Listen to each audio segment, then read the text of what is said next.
Shannon, Whoa. is this a bad sign for Team USA on the verge of their first game? Should I be worried about this? Skip, I'm exactly where I am before. I expect them to win the gold medal, although I don't believe they should be overwhelming or prohibitive favorites.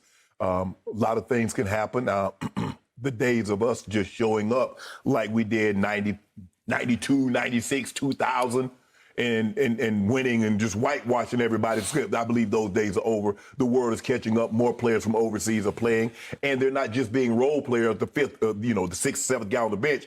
They're being major contributors. Luka Doncic is a bona fide superstar. Jokic is a superstar. Now, Giannis is not playing, but Giannis is a superstar. And a lot of these teams have multiple guys that play, whereas before in 92, I think Tony Kukoc might have been the only guy, Skip, that was in the NBA at the time. Maybe Sabonis. So, but for me, Skip, look, it seemed like, I mean, maybe they were joking, but it seemed pretty petty and pretty senseless. Now, I don't know basketball protocol. I guess if you shoot it, you make it. They just give you the ball. They just keep feeding it to you until you miss it. But I don't really think it was that big about it. And what made it bigger is that once people started commenting, KD responded back, which is, again, I'm like, I don't know what to make of it, Skip, but to answer Jenny's question, I'm right where I was. I expect them to win the gold medal, but it's not like, hey, I'm plunking down 50 grand saying I know they're going to win. Nah, I'm not there. But it seems pretty petty to me that even if I'm joking, I'm going to joke about something like this. I'm going to say this again about Kevin Durant. He has become the most fascinating figure in all of sports to me, sometimes for the wrong reasons. LeBron, to me, is still the most interesting man in sports. But when I talk about edge, when I talk about fascination, edge of seat, highly debatable, what are you doing, Kevin? It's this man. I still say he's the best player on the planet, and he has become the most fascinating because this is some weird stuff going on. On the verge of your first big game, and it's against France, who's a viable competitor. You know, they pose some threat. They're, right. What are they, 17-1 to win it all? We're 1-5, so we are a prohibitive favorite. But France has got NBA players, Stifle Tower, Batum, you know the rest, Fournier. And yet, what is this? This is the captain of the team. This is the best player on the team, picking a fight that did not need to be picked on the eve of, almost the eve of this game. It's going to be played very early Sunday morning, LA time. It's like at 5 o'clock in the morning on Sunday morning. But, okay, what's the protocol? Well, they're having a photo shoot, so they can only shoot on half the court. And it's just shooting around. And he's got some pet ball that he's found in the mix that he likes. It's feeling good coming off his hand. So he's made 3 or 4 corner threes in a row. And you can't tell off the video exactly what happens because I'm not sure where the ball bounced to.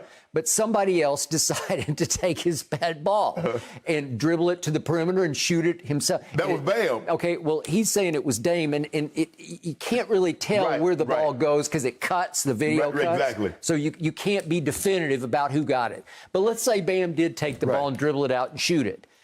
It is not the end of the world, and there's no protocol for that. There's no unwritten rule about that. It's Kevin. Classically, this is Jordan-esque. You know, and I know what he does. He picks fights that aren't even fights. And all of a sudden, he decided to pick one with a younger teammate. And not only did he pick it, what's the locker room? What's the oldest locker room cliche? What happens here stays here, right? Well, if you have a little petty beef with a teammate, at least let it stay in the locker room. He takes it to Twitter. And just blasts. And to Bam's credit, he says, you're not going to little bro me. I'm coming right back at you hard. And I don't know if they're both chuckling to each other, you know, like they're not taking it that seriously. It might have been joking at the time. I mean, now. But here's the thing. Kevin Durant went up under there and he thought about it.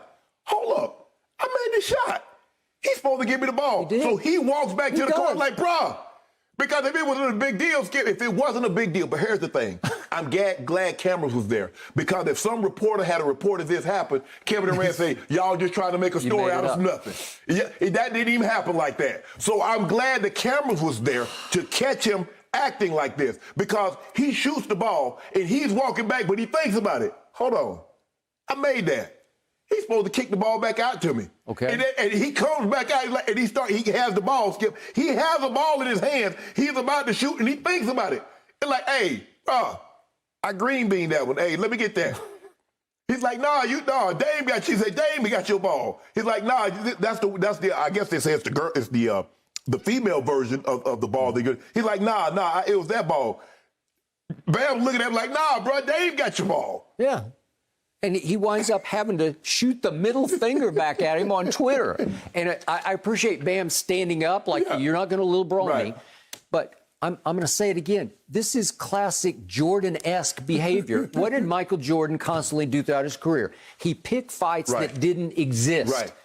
He fictionalized Olympics, and yet he needs something. He needs to fabricate something to fuel him. Right. Whether it's with Michael Rappaport, like it's like out of nowhere, it's all of a sudden he just explodes on somebody, and he exploded on Bam. Right. Well, he's your team. What my motives and desires are. KD, you made the spectacle by taking to social media. Okay, but he loves this because now it's a war. But Skip, it's on. Skip, I don't know if anybody cares about what KD desires and what motivates him. I don't think. They think he's a phenomenal basketball player, and that's what they want. You made this bigger than what it was by taking it to social media. If it was just there, and you don't comment, it's like, man, look at KD. Okay, fine, boom, it's over with. But once you take it to social media, what do you expect? What would you do if you're his teammate? You wouldn't be happy about this. I'd just be like, man, I'm like, KD, bro, it ain't that serious. Well, it's not, but he made it. It's not. He made it international war, right? But Skip, maybe it's an unwritten rule that we don't know about. No, it's not. It's not. Well, it's a thing, like. Because you see a lot of times, Skip, a lot of times you see when they're shooting around, warming up for the game, the guy hit the shot, the ball boy chase the ball and give it back to him. Your ball that you picked. But Bam said, hell, I ain't no ball boy. I'm 6'10". I ain't no ball boy. And I don't think it was that formal because I think they were waiting for photo ops, that you could see the big cameras set up, right? Yes. Okay, so in the end, who was the most ridiculed player, I think, in the history of this league after he chose to leave Oklahoma City and join forces with the dynastic Golden State? KD. It was KD. Mm-hmm. And we were there at that 2017 finals, and I thought he had the weight of the NBA world on his skinny little slender shoulders, right? And he rose and he shone. And in game 3 in LeBron's house, he made the shot of shots. He actually made 2 of them, but he made the second one right in LeBron's grill, that pull-up 3. Right. And he was the MVP. And he turned right around, did it again next year, and he's the MVP. So he thrives on this. Right. He loves to be in the vortex of this, in the spotlight, in the crosshairs. He loves for social media to come down on him. How dare you? How can you do this to your teammate?